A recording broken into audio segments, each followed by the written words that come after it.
conducted among Americans. But I do not think the situation in different countries, in other countries, differs much.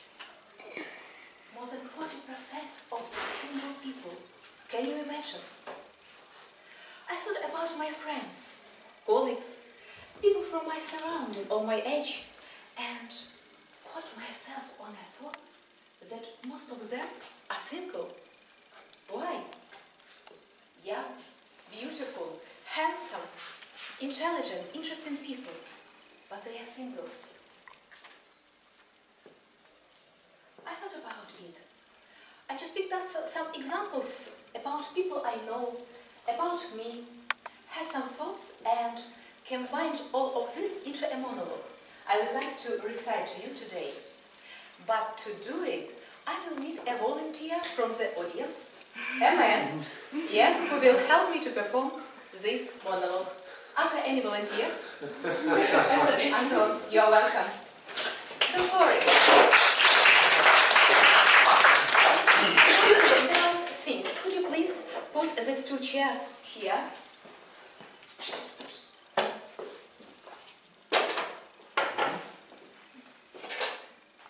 Just take a seat and do not look at me at all. Okay? During my monologue. For me to perform it. Okay? Thank you so much. My friend, you are young, handsome, ambitious, and could even seem to be happy for people who do not know you, but not for me. I remember that day, 13 years ago, when you came to this big city for the first time. You looked a little bit scared, a boy from a small town. But you are so excited. Wow, this big city gives you, a boy from a small town, opportunities. You are a diligent student.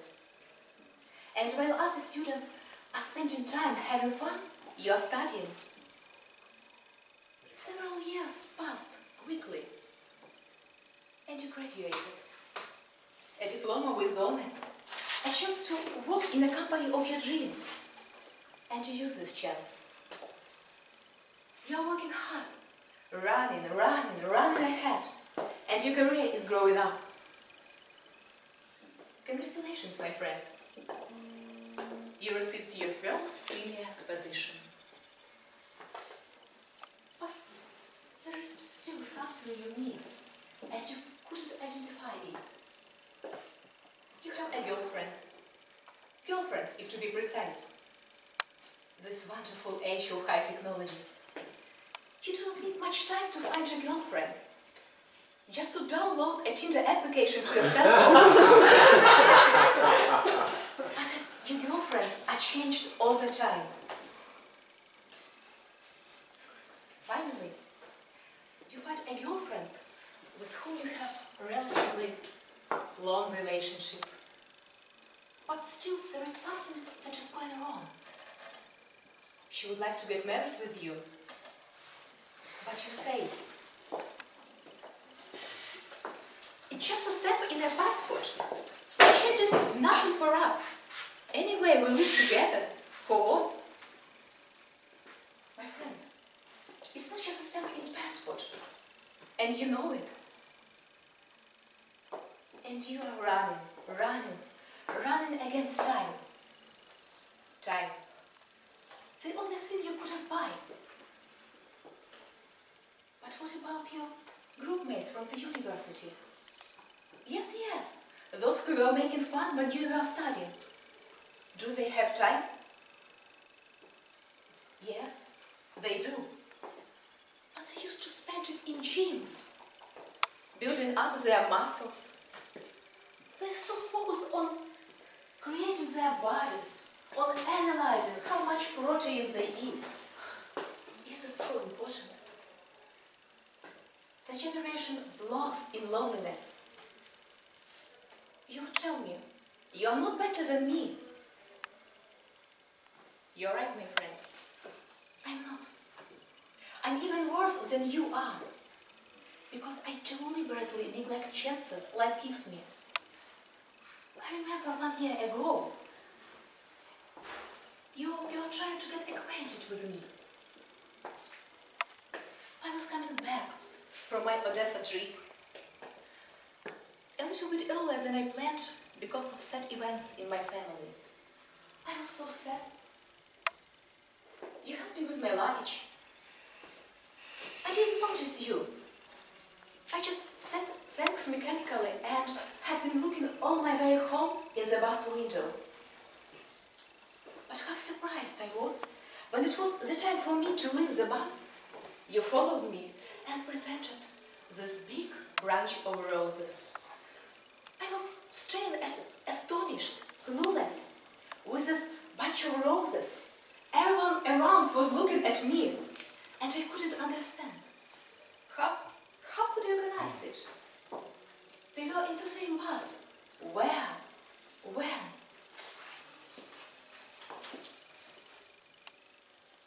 But I didn't get acquainted with you.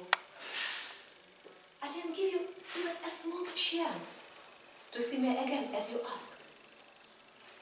Why? It seems to me I deliberately avoid chances of being happy in my life. My friend, I'm not acquainted with you, but I know you, and you know me. And we need only two things, time and a chance. But the time and chance we use for being happy. Madam Toastmaster?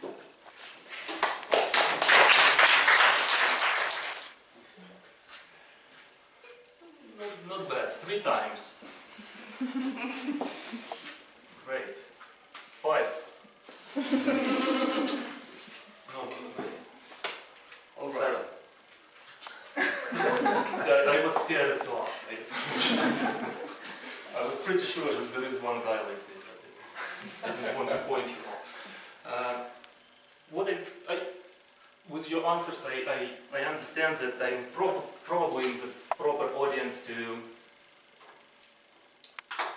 give a speech on why you should give it a try and why you must try climbing at least once in your life. Being such a sporty, such an active, rhetorically gifted, smart, intelligent people like you are. So, first thing I want to explain a bit briefly about the sport, because sport climbing is frequently confused with mountain climbing or alpinism, where all these sweaty, bearded people with 16 layers of clothes somewhere in snow, they're not sport climbers. Okay? So you should not be scared. Climbing grew up, it's originated from the mountain climbing relatively recently, but it is mostly outdoor climbing is an essential part of climbing, but it is mostly training. Competition is mostly done in gym. The climbing has 3 disciplines: speed, leap, and bouldering. Speed, when people are trying to reach the top as fast as they can. Leap, or difficulty climbing, is when people are trying to reach the top at any price or reach as high as they can. And bouldering is my favorite type of climbing. Is short, technical roads without a rope, without a belay. Climbing was recently accepted in a big Olympic family of all-encompassing corruption and high-topping laws, which makes me sad, but in the upcoming Olympic Games in Tokyo, climbing will be first time represented as Olympic discipline. Also, why it makes me sad, because until now climbing is purely amateur sport. Even top-performing sportsmen are having jobs, they study, they do what they need, and then occasionally they save some money to go to the World Cup or World Championship. And to give you the single reason why climbing is interesting and important for you to try, is that all the sports are good in their own way, but climbing is among very few who gives you this very intimate, close relationship with your body. It's all about mechanics of your body. It's all about of understanding angles, how you position yourself, how you grab your holds, how you do your moves. And when doing climbing, you learn that you have so many muscles you had no idea you have. It's not like a cycling or any other type of cyclical activity which works on the group of big muscles. For example, your quadriceps. You work with all your body. And climbing invokes all sort of endurance system. So it invokes your explosive endurance when you need to do a complex move. It invokes your power endurance when you need to climb a road. On long multi-pitch climbs, you need to use your marathon-like long-term endurance system. Climbing requires coordination. It requires power, and it develops your mobility, which is also quite important because especially for men entering their 30s and then beyond, you start losing, besides your muscle, you're losing your mobility in pelvis, in the back, and as a result you might have pains in your back sometimes. And when you do climbing, it helps really to develop your muscles, especially in this chest section of your spine. So you won't have this problem anymore. Another aspect of climbing which is important is it is community-based sport. Once you enter into it, you become part of a very cohesive, very conscious community with disproportional representation of IT people, I don't know why. And it is necessary because you train with these people, you go outdoors with these people, and going outdoors it requires you to sort of entrust your life, literally, entrust your life into hands someone who is below you. So you need to know this person well, you need to trust this person. Third aspect is sort of related to community as well. And people doing climbing, they are very conscious. And they are very ecologically conscious. And normally when new climbing site is developed, you might imagine that it was a beautiful untouched piece of nature, and then climbers came and it all became wasted. It's sort of opposite.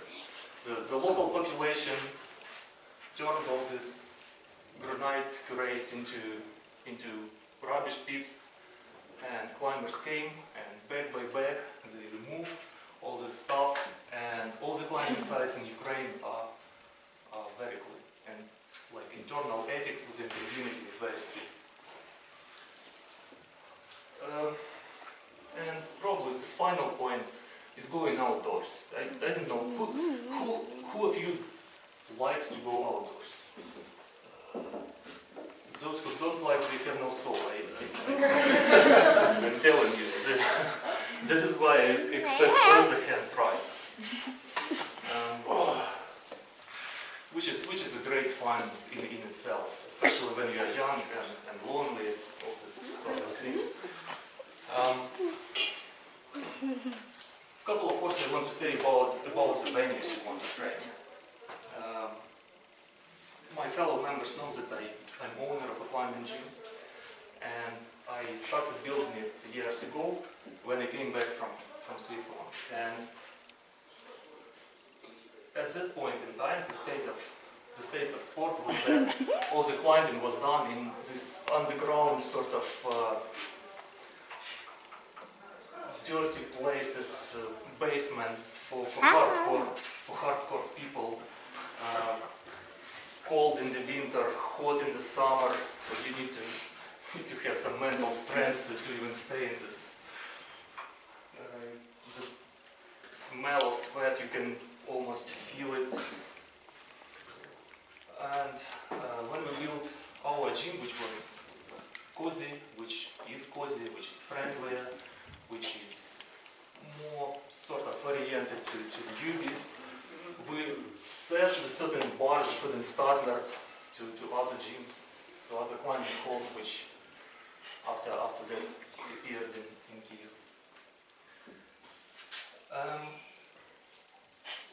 In order to encourage you further, I have a special offer for you. Yes, this is a certificate of individual training, highly discounted price, extremely discounted. It will be 250 right away, and then 300 on the after party, and then regular, and then at the regular price of 400 any other time, which is still sort of a very tiny fraction of the value you can extract of it. I cannot guarantee that you will stay in this community and you will stay in this sport. I cannot guarantee this, and you won't be able to achieve a lot in your first training because you still need to develop certain muscles which you, if you are not doing climbing, don't have at this time. But I can guarantee that it's going to be fun, it's going to be exciting, and yeah, come with me and buy it. Also, this project, it anticipates questions you may ask. So if you'd like to ask some question, I will be happy to answer. Or maybe my speech was so condensed, so comprehensive that left no room for any questions. So are there routes around Kiev? Do you take people to natural climbs, or is it mostly the? Yes, we can take. So we can take people to natural climbs. The closest sites are sort of 150, 170 kilometers away in granite, how you call it, sort of valleys, canyons, granite canyons around the Kyiv. Can you some more about the offer? So what exactly is the certificate about? So what it gives to you, it gives to you guided training. Indoors? Indoors, yes. And they will explain you the basics. It's bouldering, it's not lead climbing. And the trainer will explain you, first of all, how to fall, how to jump, how to fall properly, because climbing is not injury-free, although rates of injury are much lower than in football, for example, or in any other sport. So it has a bad image of being sort of dangerous, but in fact it's not. Yeah.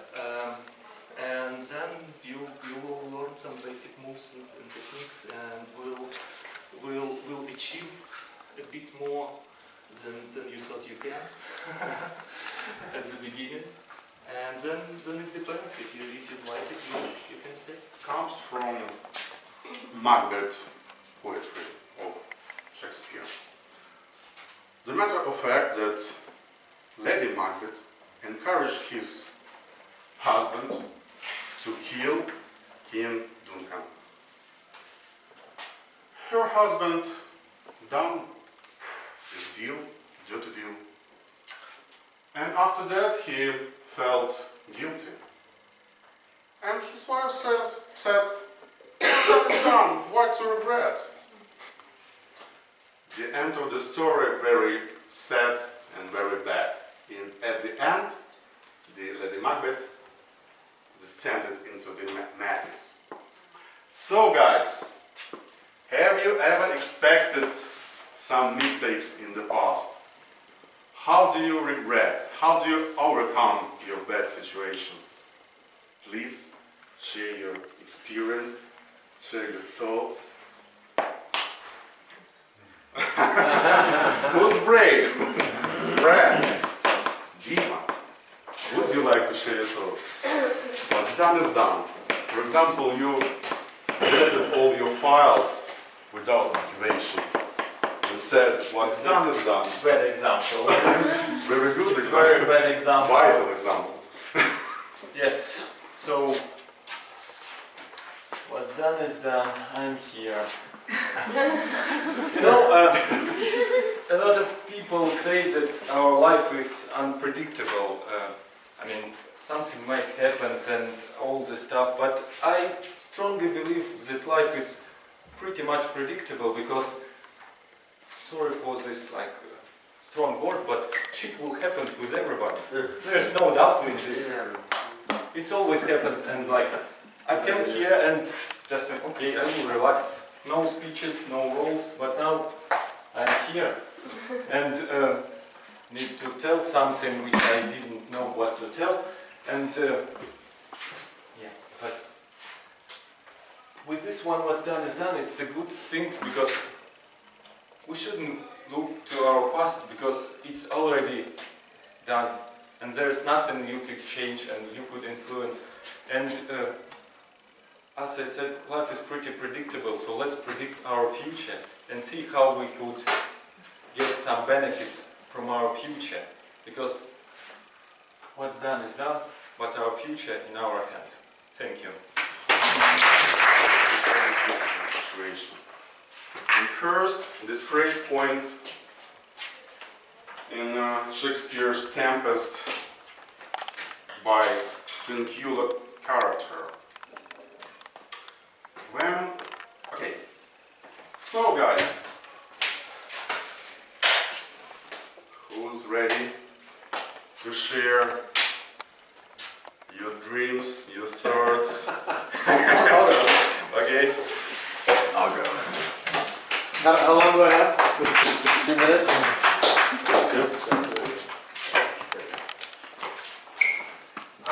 Okay, to be in a pickle. It's funny because I had thought this came from American baseball, but apparently there's an expression in American baseball that came from Shakespeare. Kind of cool. Maybe Shakespeare played baseball. Oh, maybe it was kind of even around then. I don't know. Anyways, to go on. So in my own life, I think that we experience these kinds of things all the time. But I was having a hard time coming up with something.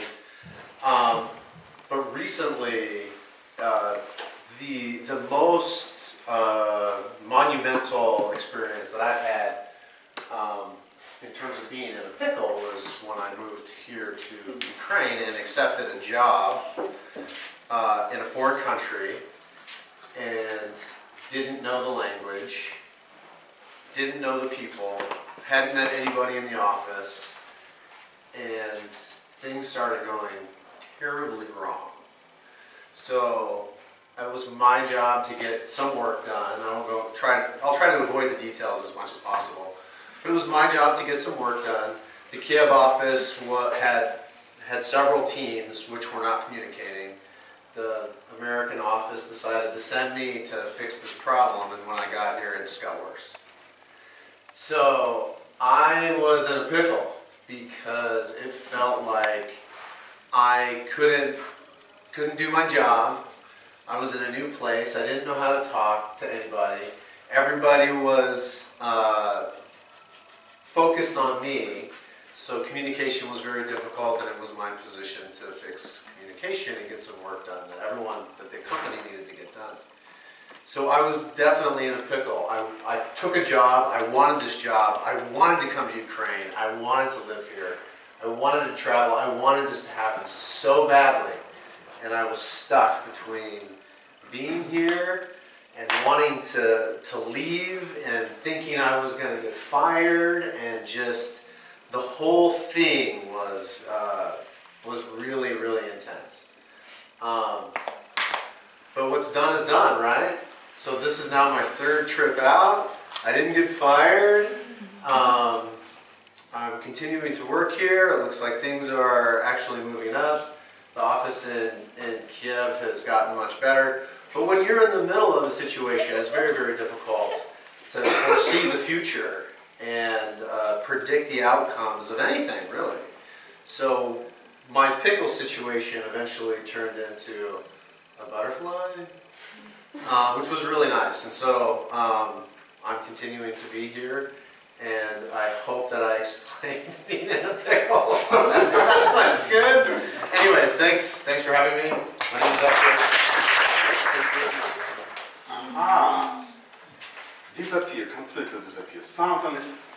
So if you've got the story how something completely disappeared, please share. Please. I know you've got a beautiful story. Yes, could you ask a question, you know, more? There are some stories from your life. Something your dream disappeared completely in your life, for example, or for example, completely disappeared your thing. For example, completely disappeared home, or completely disappeared your friends after the party. Yes. Okay, I'll write some down.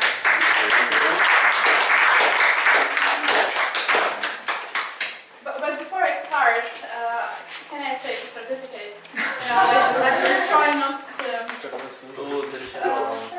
That's fine. Name. My name? Oля. Okay.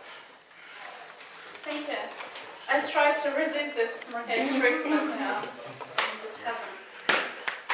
So, has anything vanished in my life, completely disappeared? Vanished into a thing again? This is a very good question, I think. Yes, it's a very good question. For example, I'd like to say, explain some events that happened to me this morning. My socks this morning. But I found them. Okay, I think I have a good one. So here you're talking about Shakespeare, and all of us have studied his poems, his poetry, and at university I've studied a lot about his life, about his career, his theater, things he'd done, things he'd said. But apparently I figured out that there are a lot of theories that Shakespeare has never lived. That this could be a scientist called Bacon, that they have a lot of similarities in their appearance, and somebody could just have another life. And Shakespeare is something, it's just a bubble, so maybe there was no personality like that, and we all believe his life, his biography, but nobody can tell for sure. And when I figured out this information, I think a lot, my belief that history is correct vanished into the thin air, because anyone can make anything up, and it's sometimes hard to check once a lot of years pass by. Okay, thank you very much.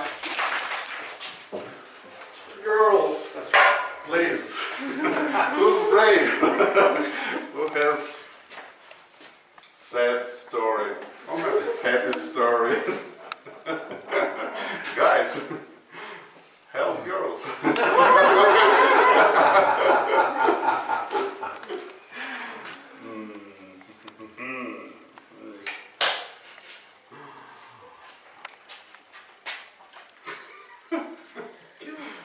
I'm so shy.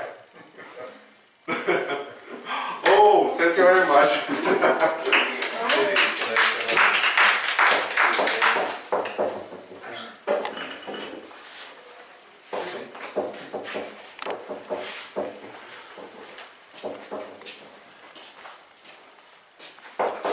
There's a Gorkogo, I think it's from Shakespeare, that a second marriage is a triumph of hope over experience.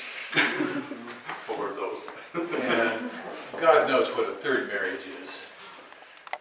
But you really have to be a little bit blind. And I was happy to see that there has been a scientific study that comes out and confirms this week. That said that kind of a willful delusion, and the delusion that your partner is ideal in more ways than is actually the case, is essential. And it's part of evolution's scheme to put more of us on the planet.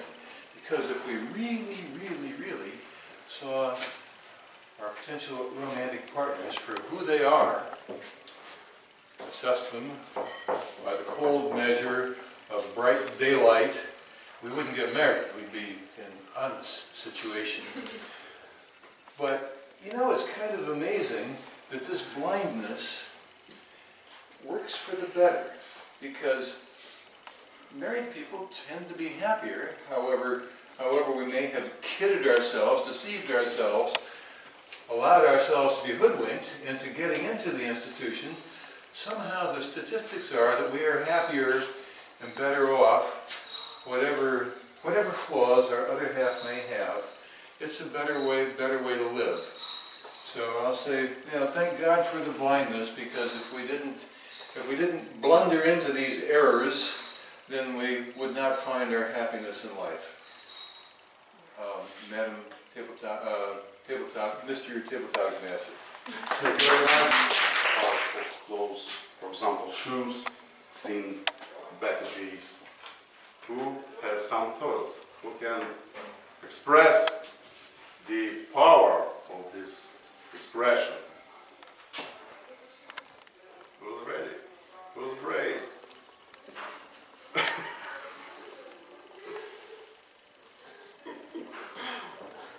Guys, why are you so sleepy? Oh, I know. Please. Yeah, well, okay, Victor is always the guy who can be asked any question. Well, that's a big question indeed. Anyway, all questions regarding Shakespeare are very funny, interesting, entertaining, and coming just with experience, one by another one and the next one. And definitely everyone had seen some better days before, but some seen them better or more. But anyway, just some people different from another people, because one person likes to complain about past days, and other people may like to think about better days. That's why some people were just dreaming about future, and some people were just complaining about the best days in the past. Well, so some older people in the present Ukraine, they do remember the Soviet Union, the USSR, when days were better in a certain part, for some part of society, for certain part of society, maybe for communists, maybe for people who like to make career, who want to be better, who wanted to get a better salary, or maybe they were worse, who knows. Now young people, they believe that there were worse days and absolutely disgusting, but I'm not sure that was a real truth, because present situation of the heavy capitalism is not better than the previous one. So that's why who knows whether the best days or not. So that's why always we can find good days in the past. Like once my friend said me, you have visited for a year just Britain and you live just in London. Are you complaining that you have not stayed there forever or not? Yeah, so I was thinking and said, no, at the present time I don't complain about it, I'm happy to be here. But still after that many things happened, so I was just thinking that maybe I've been wrong and these days were much better than now. So everything is changeable. And it depends if you have some of your relatives and you're happy with you, so maybe, and it will be, the death is obvious. So some people will pass from you and you will think that better days were before, when you were young, when your relatives were young and younger and they were alive. So better days always will be with you. So that's why you should be dreaming about the future, but you should remember about the past, and first of all about your relatives, about your closest relatives, about your spouses and friends, and even your friends. They were always with you, and some of your friends were passed away, so you will never meet them again. So better days were before. So who knows? This everything depends from your experience, and up to you complain about it, or just thinking maybe better days will come. So we hope so. We're living with hope, and if you lose the hope, that's not a life. So that's not the land without hope. So that's why, thank you for questions, and I hope so this hope is coming for us and for this land in Ukraine. Thank you very much.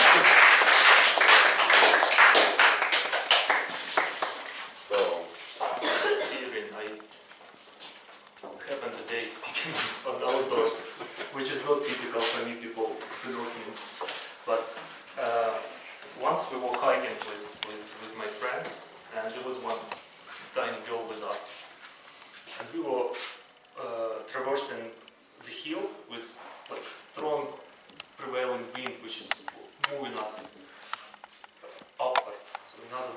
had to walk like this so that we could balance ourselves against those wind. And this girl was walking behind me, and I was time to time checking if she's still there. She's still there. And at some point I checked. No sign of her. Vanished in this case, not a scene but thick air, because it was thick fog and just nobody here. So we tried to search her. No idea how to start searching. Like where could she go? Where could she disappear? Because there was no some cliff to fall or something. Just relatively slopey hillside. And finally, maybe in 1 hour, I found her like other side of the hill. So she was walking, and wind was moving her further, until wind threw her other side of the hill. And she could not go against this prevailing wind, because every time she tried, it was throwing her away. So this was a scary story about vanishing. A sinister story. Thank you very much. I felt it during all her speech.